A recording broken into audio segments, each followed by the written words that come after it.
Welcome to Balanced But Barely, a podcast for anyone who looks like they have it all together, but internally has about 47 tabs open in their mind.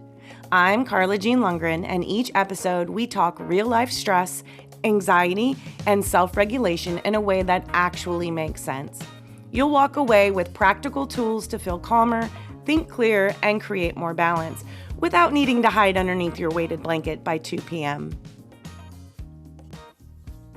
Today we're talking about something I think most of us have experienced.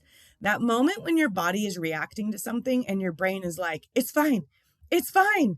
Meanwhile, your heart rate is up, your shoulders are somewhere around your ears, you're clenching your jaw, you're checking your email for the 7th time, and you're thinking, why do I suddenly feel like I need to move to another country? Today, we're talking about everyday anxiety, not necessarily a clinical anxiety disorder, and not diagnosing ourselves because we saw one on TikTok. And definitely not pretending that every stressful moment means something is wrong with us.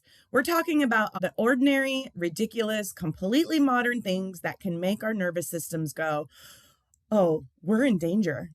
When we're actually just waiting for someone to text us back, opening an email, checking our bank account, running late, trying to get to a doctor's appointment, dealing with work, parenting, paying bills, or attempting to return something to a company that apparently decided their return policy was classified information. And here's the thing. Your reaction isn't necessarily ridiculous. Your nervous system is responding to information. The problem is modern life gives us a lot of information. So today we're going to laugh about it, and then we're going to understand it, and then we're going to figure out what the hell to do about it. Because this is balanced but barely, where we don't need to be perfect. We need to be practical and preferably a little less eye twitchy. All right, this is how today is going to go. First, we're opening with what I like to call the Anxiety Olympics and identifying the tiny everyday situations that somehow feel like extreme sports. The second part, we're going to talk about what's actually happening inside of our body when the stress kicks in and why our nervous system isn't necessarily being dramatic, it's doing its job. Then we'll move on to part 3, where we're going to identify our personal anxiety triggers, whether it's money, work, relationships, technology, health, family, and all the little things that pile up while we're staring into the refrigerator and wondering why we're there. And then lastly, we're going to talk about what we can actually do about it with practical, evidence-based, informed tools that you can use when your nervous system starts acting like it's seen something it absolutely does not approve of. And yes, there will be medals. So welcome to the Anxiety Olympics. Let's start with some of the events, because if everyday anxiety were an Olympic sport, some of us would be gold medalists. Okay, I'm so excited about this. And I'm a little bit proud of coming up with it. Event 1 is called, Can You Call Me? Someone texts you this. Can you call me? That's it. No context. No explanation, no emoji, nothing. Immediately, you're thinking, what happened? Are they okay? Did I do something? Is someone dead? Am I in trouble? Did I accidentally send that email to the wrong person? Did somebody find out? Oh.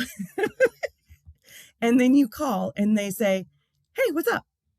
What's up? You told me to call you. I have mentally planned your funeral.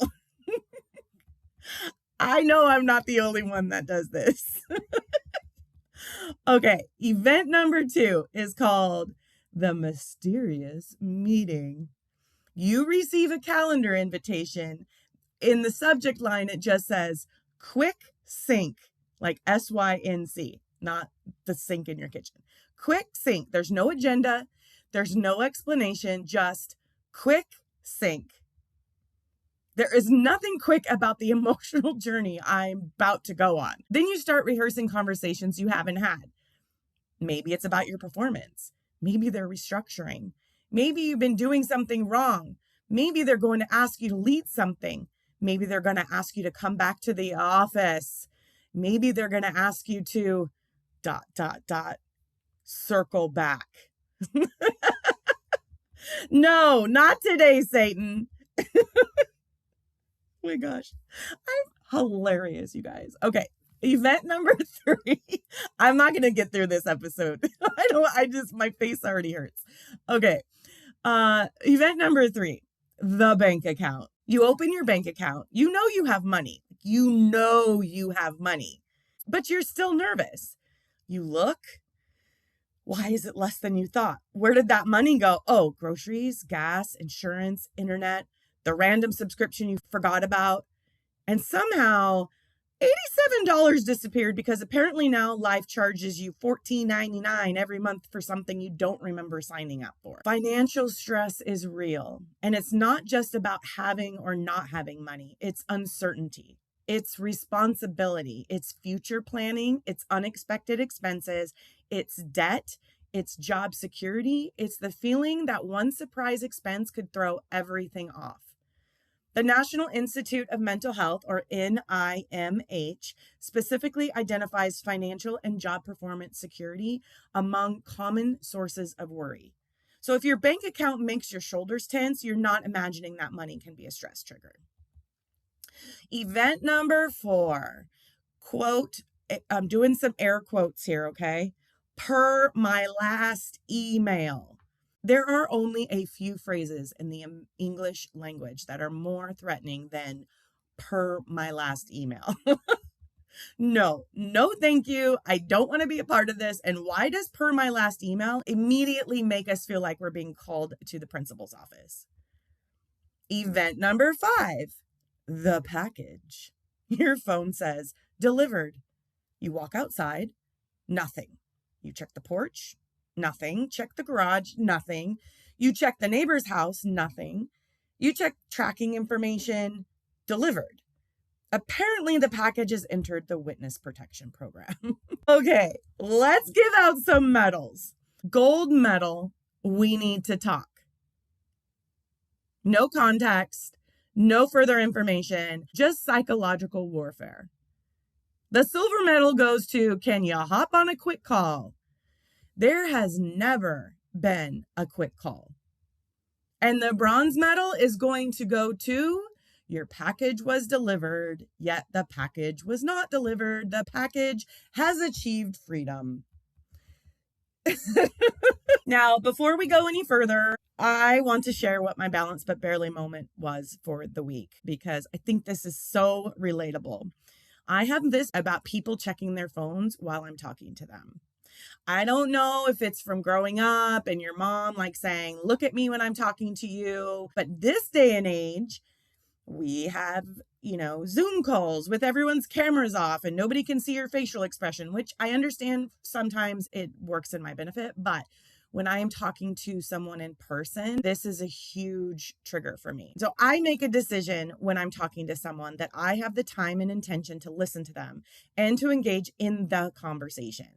If I'm not able to do that, I will always ask them if we can chat at a different time or apologize for interrupting them and then explain why I need to turn my attention from our conversation for a little bit. I also do this whenever I do this with my mom all the time. When I call my mom and she answers the phone, the first thing I say is, of course, hi, Mom. The second thing I say is, are you busy? I don't assume that she's just been sitting by the phone waiting for her oldest daughter to call her and talk about her day. That is really important to me, that we check in with the people that we're conversating with and that we just don't make assumptions. So let's get back to my pet peeve. So here's, from my perspective, how I handle interruptions or distractions when I'm talking to someone. My friend and I are chatting in the kitchen while I'm, let's say, cooking dinner and the timer goes off on the oven.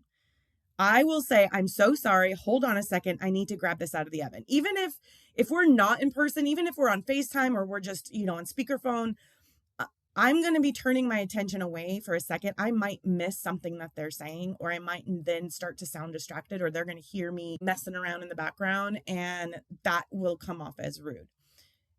And then after the timer is turned off and the dish is out of the oven, I will turn to my friend and say, okay, keep going. I'm all ears. Or if I'm in the car with a friend and we're chatting and they're in the car, or maybe they're on, like I said, on speakerphone, and my phone dings with a text alert, two things can happen here. If it's a serious conversation that I'm having with my friend, I do not even look at the phone. I wait until the conversation is over and then I check the phone. Or if it's a light casual conversation, I may glance at my phone to see who my message is from, but I don't read the message. I only see who it's from. If it's from my kid or someone I'm waiting to hear from, I may say, I'm so sorry. I need to read this message real quick. It might be time sensitive. Give me 1 minute. I will read the message. I do not respond to it and then continue with my conversation with my friend. If it is an urgent matter, I will say, this can't wait. I'm so sorry. Let me respond real quick and then I'm all yours. Can I call you back? Or if we're in person, just give me a moment. Usually your friends are going to be okay with that. Now, this may sound bonkers crazy, but I expect the same interaction from those around me when we are engaged in a conversation. And sadly, not everyone in my life shares that same expectation. I express my frustration and dislike of random and usually not important interruptions from text messages or phone calls when we are chatting with one another. I don't keep it secret that I think that it's rude or that I'm frustrated. This week, when I was sharing a rather important part of my day, my partner picked up his phone. And by the way, I did tell him that I was going to share this moment, and he was fine with it. And then he did say, I am going to try to be better. I said, okay, I'll let them know you did acknowledge that you're going to try to be better. But so we're in the kitchen. I'm making dinner. I'm sharing an important part of my day. And all of a sudden, in mid-sentence, my partner picks up his phone to read a text message, which, okay, just read the text message. That's fine. Turn your attention back to the conversation. Oh, no. He begins to text back. I have no idea who he's texting. It doesn't really matter, but he's texting back. To me, that is the equivalent of talking to someone and having another person walk up next to them, and then you turning around and talking to this new person while you're still while the other person is still talking. And it doesn't end there, you guys. After the text message, he then, wait for it, made a phone call while I was still talking. What? Yes, 100%. I'm not lying. He made a phone call. And before you ask, no, it was not an emergency. I just stopped talking. I finished what I was doing and I walked away. Now, I could have let this ruin the rest of my night. And honestly, I almost did. And I have in the past. I just didn't want it to ruin my night. What we were talking about was not a deal breaker as far as let's just, be mad and fighting for the rest of the night. I did remind myself that it's a choice that I make to engage with him. I could change that, and who knows, maybe I will. But for right now, in that moment, I took a deep breath and I decided that it wasn't worth getting stressed over. And then when he asked me to finish my story, he didn't get to hear the rest of my story. He still doesn't know how the story ends, and he may probably never know how that story ends. I'm sure he's not even thinking about it anymore, but that was my balance but barely moment, you guys. I would love to hear about your balance but barely moment. Leave it in the comments. Message me on Instagram at @thebalancedbutbarely, or go over to the website at balancedbutbarely.com and send me a message through there. I would love to know that I'm not the only one with these moments. So here's the first thing I want you to remember. Stress doesn't mean you're weak. And feeling anxious doesn't automatically mean something is wrong with you. Stress is a normal response to an external demand or threat. Anxiety can happen even when there isn't an immediate threat. So the question isn't, why can't I just calm down? A better question might be, what is my body responding to? That's a much more useful place to start. Think about the TV show The Office, not the British version, the American version. There are entire episodes where a completely ordinary workplace situation becomes an emotional emergency because Michael Scott has decided it is. And thus it shall be. A meeting becomes a crisis. A minor inconvenience becomes a catastrophe. A misunderstanding becomes a full-scale office event. And while we're laughing at Michael, sometimes our nervous systems are doing the exact same thing. Our brain receives incomplete information and starts filling in the blanks. The difference? Michael Scott has cameras following him. We have group chats. Let's talk about what actually happens when stress kicks in, because your body has systems designed to respond to threats. When you are stressed, your body can release hormones that help you prepare for action. Your heart rate increases, your breathing changes, your muscles tense, your attention narrows, your body prepares to respond. This is commonly described as the fight or flight response. I'm sure you've heard of it. And that response is not inherently bad. It's actually quite useful. If you're walking across the street and suddenly you realize a car is coming, you don't want your nervous system to calmly say, let's explore the possibilities here. No. You want move. The problem is that modern life has a lot of things that feel urgent without necessarily being dangerous. Your boss sends an email, your brain, danger. Your phone buzzes, danger. Your bank balance changes, danger. Someone doesn't text you back. We may never recover from this. Oh my gosh. I'm so funny, you guys. Okay, so stress versus anxiety. This distinction matters a lot. Stress is generally a response to an external cause, a deadline, a difficult conversation, a major life change, a financial problem, an illness, a work situation, an argument, an overloaded schedule. Anxiety can continue even when there isn't an immediate threat. The National Institute of Mental Health notes that anxiety disorders involve more than occasional worry and can include persistent symptoms that interfere with everyday life. So if you're occasionally stressed because you have 100 things to do, welcome to adulting. But if anxiety is consistently interfering with work, relationships, sleep, or ability to function, that's different. That's when it's worth talking with a qualified healthcare or mental health professional. This podcast is not a substitution for that. We're here to understand ourselves better, not diagnose ourselves because a podcast host said something that sounded familiar. Let's talk about what stress actually looks like physically.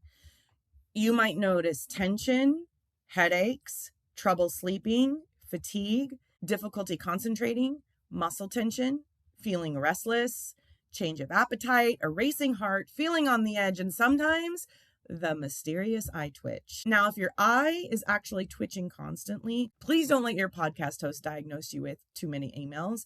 Talk to your healthcare provider. But the larger point here is that stress isn't simply happening in your thoughts. It can show up in your body too. The NIMH lists symptoms such as restlessness, difficulty relaxing, sleep problems, headaches, muscle aches, tension, trembling, sweating, and feeling on edge among symptoms associated with generalized anxiety disorder. Switching gears not so seamlessly, let's talk about Bridesmaids. Oh my gosh, you guys, how hilarious is this movie? I love it. Because this movie is basically a 2-hour case study in what happens when stress, comparison, insecurity, money problems, relationships, and life transitions all decide to get together for brunch. Annie isn't dealing with one problem. She's dealing with a pileup.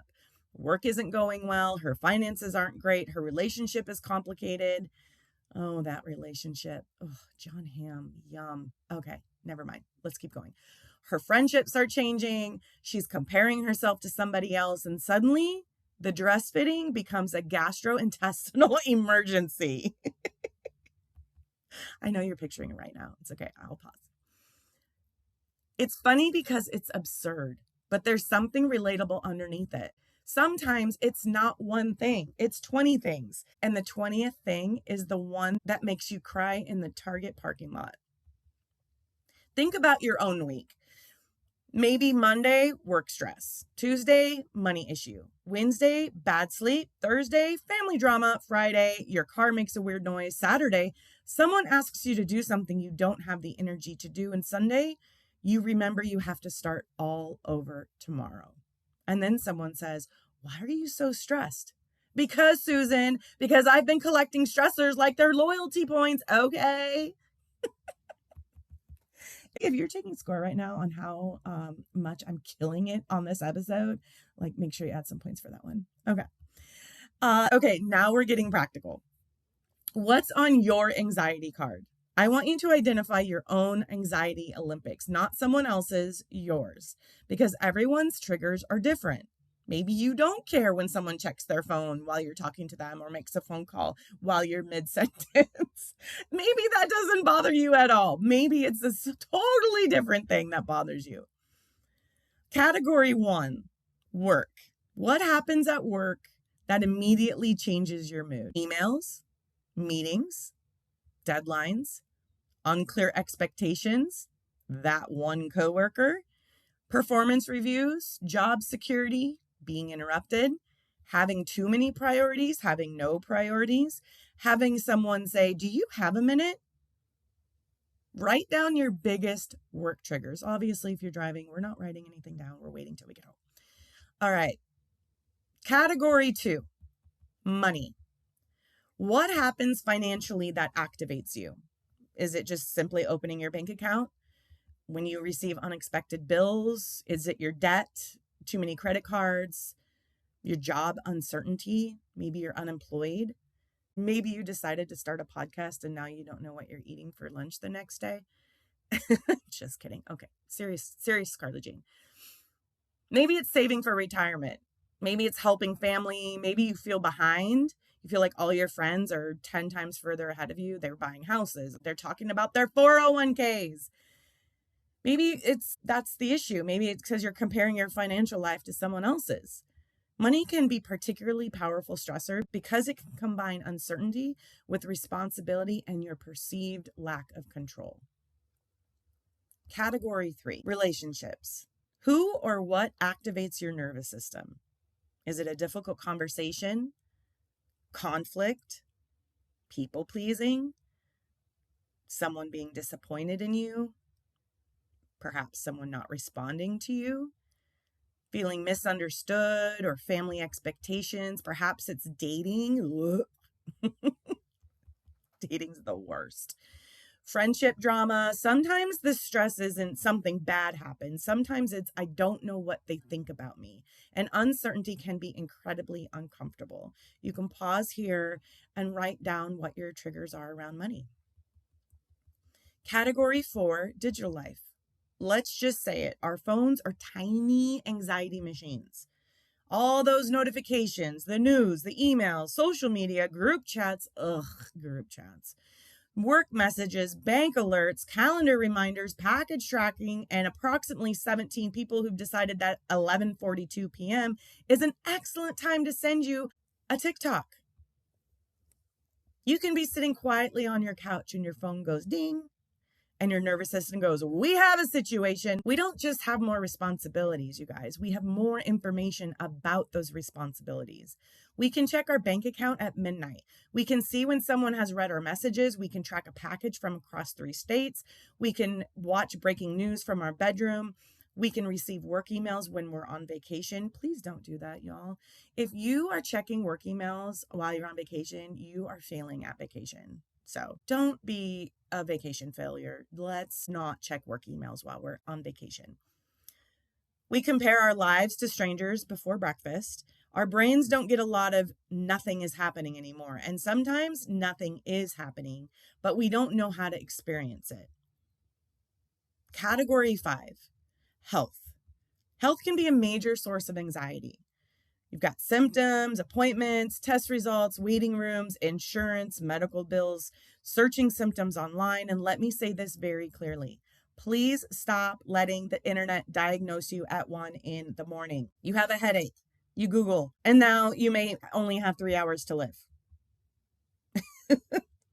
I'm guilty of that too, guys. No judgment. But health anxiety is very, very real. And if health-related worry is persistent or interfering with your life, that's worth discussing with a healthcare or mental health professional. Category 6, everyday adulting. This category deserves its own medal because adult life contains an unbelievable number of tiny administrative tasks. Renew the license, schedule the appointment, change the air filter, pay the bill, call the insurance company, find the password. No, not that password, the other password. Make sure all your passwords aren't the same. Remember the password, reset the password, create a new password, confirm the new password. And then your password cannot contain a previous password. Here's your exercise. It's called the anxiety audit. Take out a piece of paper. If you're driving, you're going to wait until you get stopped and in a safe place. And you're going to write at the top of the paper, my top 5 anxiety triggers. And then list 5 things that reliably make your stress level rise. Do not judge the list.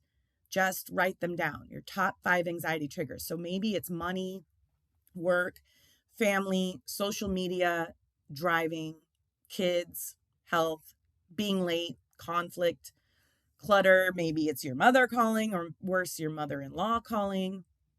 Whatever it is, then next to each one, write, can I change it? Can I prepare for it? Can I set a boundary around it? Can I reduce my exposure to it? Or do I need to learn how to respond differently when it happens? You can always go to the website after you listen to this episode for the show notes. I will list these in the show notes as well. That distinction matters because sometimes the answer isn't, how do I become less sensitive? Sometimes the answer is, how do I change the environment that's constantly overstimulating me? I have a very sensitive trigger when it comes to situations that involve fairness. I have a strong sense of justice. So if I'm faced with a situation that involves someone getting treated differently or given an advantage over another, I have been known to get loud about it. In most of those cases, they weren't as dramatic as it felt at the time. And if I would have just taken time to breathe and focus on what I actually knew about the situation rather than what I perceived was happening, I could have saved myself a lot of unnecessary stress. For example, this week I changed cell phone carriers. That in itself sounds stressful, correct? Yeah. I was very reluctant to make this change because I've been with the same carrier for like 10 years and worried that something would go wrong, like losing all my contacts or some crazy shit like that.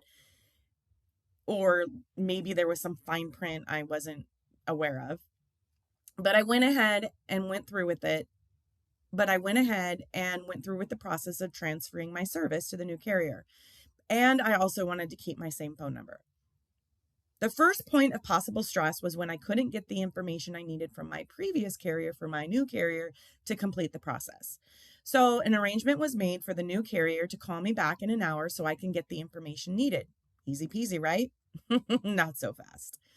Well, it would have been if I hadn't gotten distracted and totally forgot about the callback, so I missed the callback. The second point of possible stress was when I was sent a link to complete the transfer process on my own.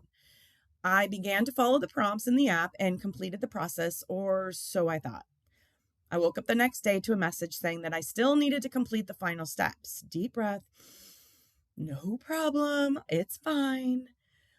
I began the final steps when, wouldn't you know it, the Wi-Fi went out and interrupted the whole process. Stress point number 3 presented itself when I reached out to a live chat agent once the Wi-Fi came back on. The live agent guided me through a few steps, which was supposed to complete the process, but ultimately just shut my cell phone down. When I rebooted my phone, I had no service, like no carrier whatsoever, and I couldn't even connect with the internet. I'm very proud of myself, though. I still did not lose my mind yet. I just decided to get in the car and go to the new carrier's store. Not that big of a deal. It was a beautiful day. I also had a few errands to run, so I was like, all right, let's go. The final stressor wasn't even when I entered the store and saw that every agent was busy, or when the agent in training approached me to check me in and wasn't really clear on what I was there for. I smiled, I sat on the little couch, and I waited.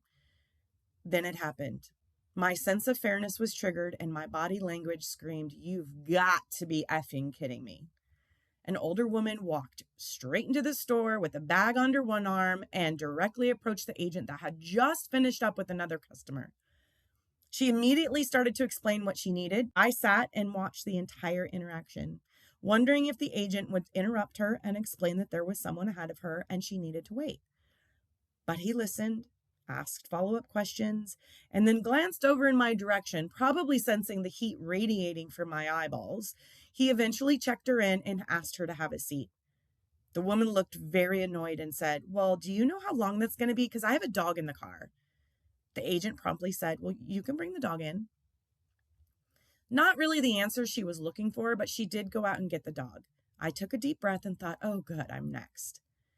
But then that same agent went over to her and started asking more questions.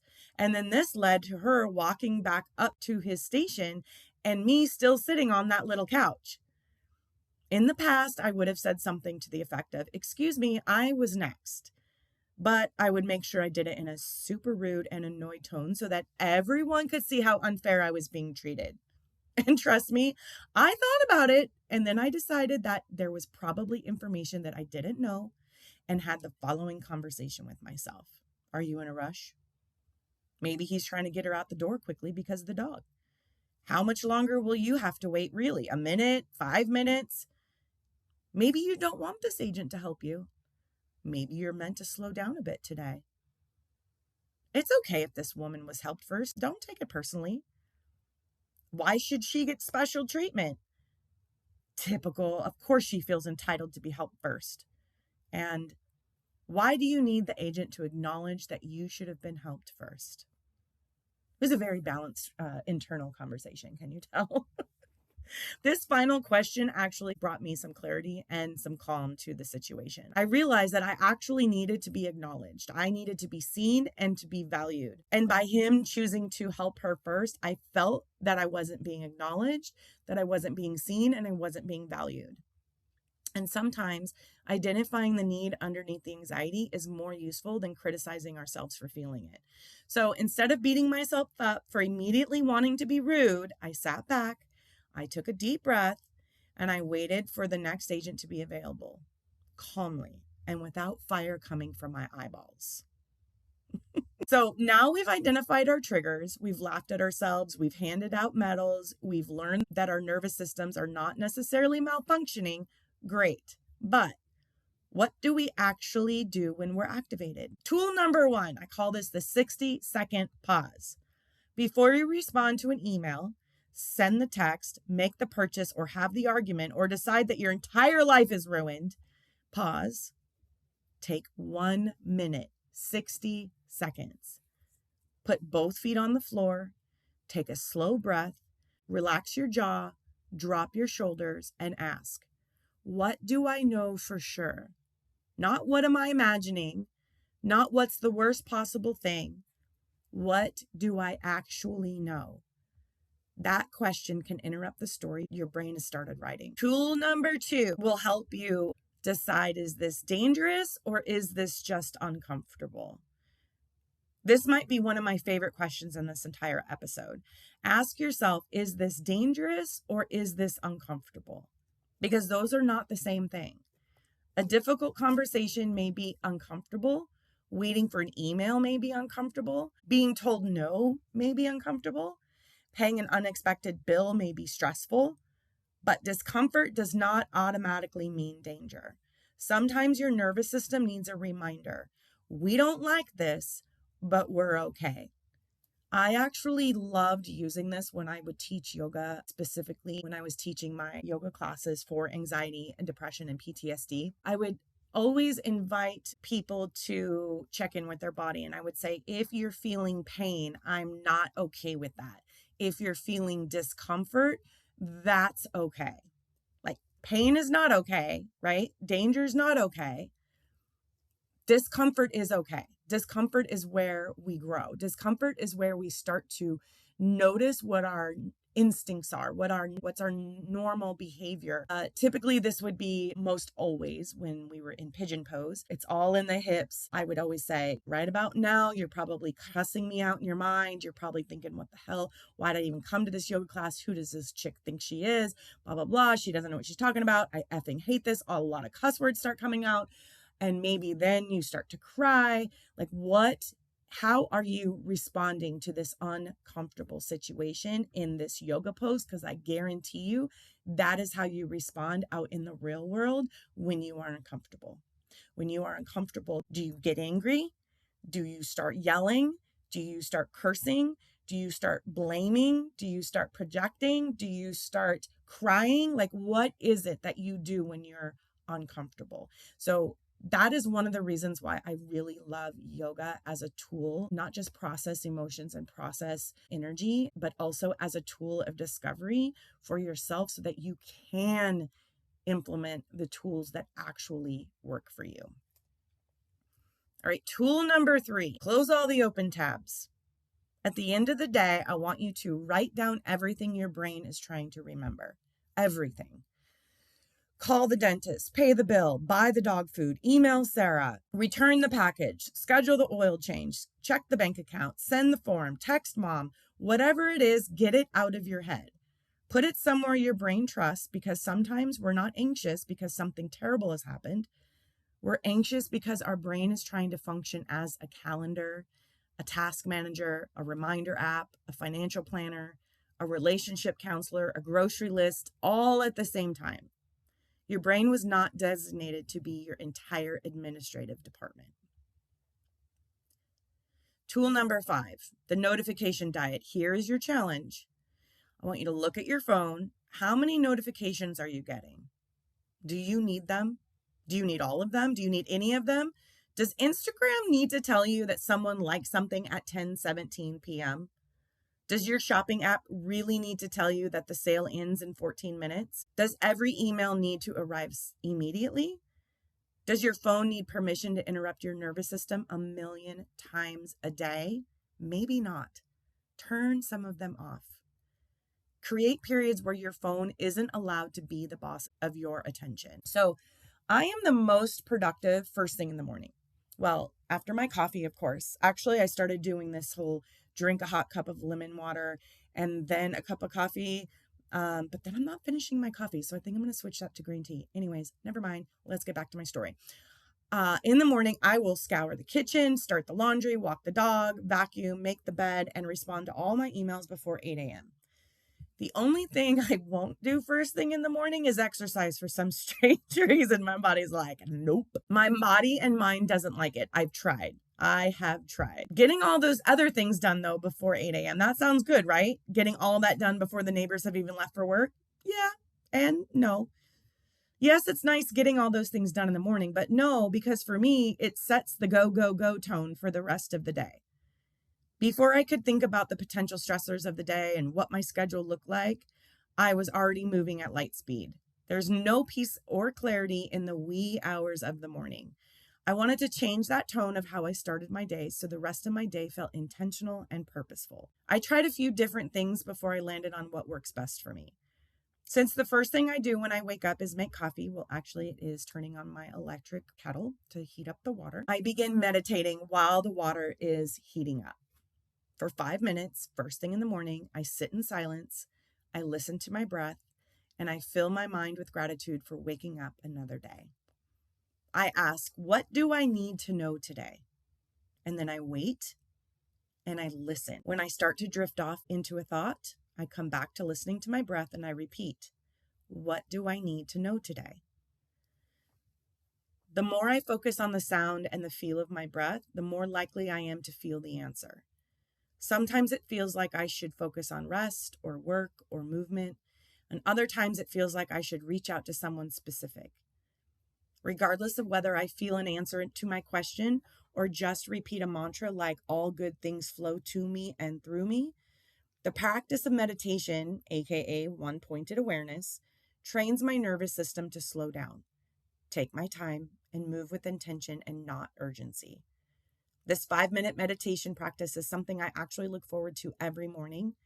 And if it's needed throughout the day, I pause, find a quiet spot if I can, and take a deep cleansing breath and ask myself, what do I need to know right now? And then I listen. Here's something I want us all to remember. Sometimes anxiety is telling you something useful. Maybe you actually need to leave the job. Maybe that relationship really isn't healthy. Maybe you're financially overextended. Maybe you are exhausted. Maybe you do need medical attention. Maybe you are carrying too much.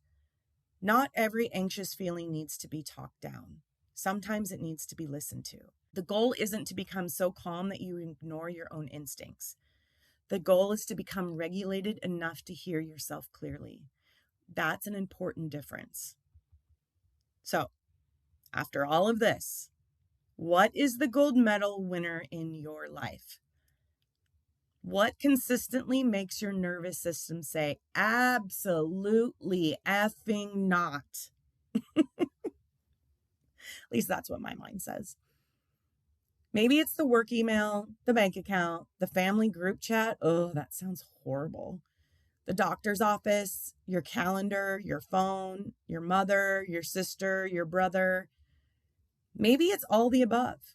Now ask yourself, what is one thing I can change this week? Not everything, one thing. One notification, one boundary, one conversation, one appointment, one habit, one breathing practice, 1 hour where you stop checking your phone, one thing. All right, here's your weekly shift. This week's shift is notice before you react. The next time you feel that familiar, oh, hell, pause, take a breath, put your feet on the ground and ask, what happened? What am I feeling? What story am I telling myself? What do I actually know? What do I need? What is one thing I can do right now? You do not have to solve your entire life. You just have to get through the next moment. Before I used any of these self-regulation tools, I was a victim of my ego. Not to say that I don't still become victim of my ego from time to time, but it was like an everyday occurrence. I often say that my ego grew up in the streets and only knew one way to handle stress. And that's what we call street style. You know, the loud mouth, cause a scene, puff up yourself so you seem real big and real threatening to others. Basically acting like nothing hurts you or bothers you. Street Carla was too tough and strong to let people know she was stressed or hurt. And dang, did she have a sharp tongue. She could win the cut you with her words Olympics back in the day. But that's where it always ended, because Street Carla was actually more scared and more vulnerable than anyone ever realized. She was just trying to survive and didn't have the tools yet to know the difference between stress versus anxiety or becoming uncomfortable versus being in danger. One of the strongest tools I learned and still use today is that 60-second rule. Although mine is called the 5-minute rule because Street Carla needed more than 60 seconds. Sometimes I vocalize it and tell people I need 5 minutes before I respond. Mostly it's an internal tool that I practice and no one is the wiser. It helps me feel safe, in control, and avoids a lot of regret after the fact if I say or do anything that is mean or hurtful. Don't get me wrong, Street Carla still tries to protect me from time to time. I acknowledge her, thank her for always having my back, and let her know that we've leveled up on how we're handling ourselves now. I imagine her leaning back in her chair, putting her feet up, tipping her hat to me and saying, all right, you know where to find me if you change your mind. I want to leave you with 3 resources that are very specific to this episode. So the first one I've mentioned already, the National Institute of Mental Health, the NIMH. It's a great starting point if you want to understand the difference between everyday stress and anxiety disorders, recognizing symptoms, and learn where professional support may be appropriate. And then there's the National Center for Complementary and Integrative Health, the NCCIH. They provide evidence-based information about relaxation techniques, breathing exercises, meditation, and other mind-body approaches for stress and anxiety. And your own nervous system. Yes, I am serious. Start paying attention to your patterns. What happens before you feel anxious? What happens in your body? What thoughts appear? What do you do next? You are collecting data about yourself, and that information is helpful. You can also find nervous system energy reset courses available at balancebutbarely.com, along with some other really helpful information. So check out the website as well. So before we end, are you actually too sensitive? Are you bad at handling stress? Are you failing because you can't seem to relax? Maybe not. Maybe you're just living in a world that gives your nervous system a lot. We're expected to work, respond, remember, pay, plan, schedule, parent, perform, save, invest, exercise, eat well, sleep for 8 hours, answer the group chat, know what's happening in the news, have a side hustle, stay informed, stay connected, and somehow be super chill. Of course, your nervous system is tired. We're asking it to run a 24-hour customer service desk with no lunch break. Maybe the question isn't, how do I become a person who never gets stressed? How do I become better at noticing what stresses me, understand what I need, and responding instead of constantly reacting? That's a different goal and a much more realistic one. If you've made it through today's episode without checking your phone, congratulations. You have won the Anxiety Olympics. If this episode made you recognize a few of your own anxiety triggers, don't beat yourself up about them. Just notice them, get curious, and start with one small change. Because you don't have to eliminate everything stressful in your life. You just need to stop letting every little thing run the show. And if your anxiety is persistent, overwhelming, or interfering with your daily life, please reach out to a qualified mental health professional. There is absolutely no prize for trying to white-knuckle your way through something that deserves support. If you're enjoying Balance But Barely, subscribe, follow, and share this episode with a friend who definitely said, "I'm fine, everything's fine," while visibly not being fine. You can find me on Instagram at @TheBalancedButBarely and on YouTube at CarlaJean143. If you'd like to become a friend of the show, go to balancedbutbarely.com and sign up for the weekly journal prompts, helpful yoga poses, energy reset courses, and the 30-day wellness assessment and action guide. Remember, take a deep breath, drink some water, and maybe turn off more than one notification. This is Balanced But Barely. I'm your host, Carla Jean Lundgren, and we are figuring this out together.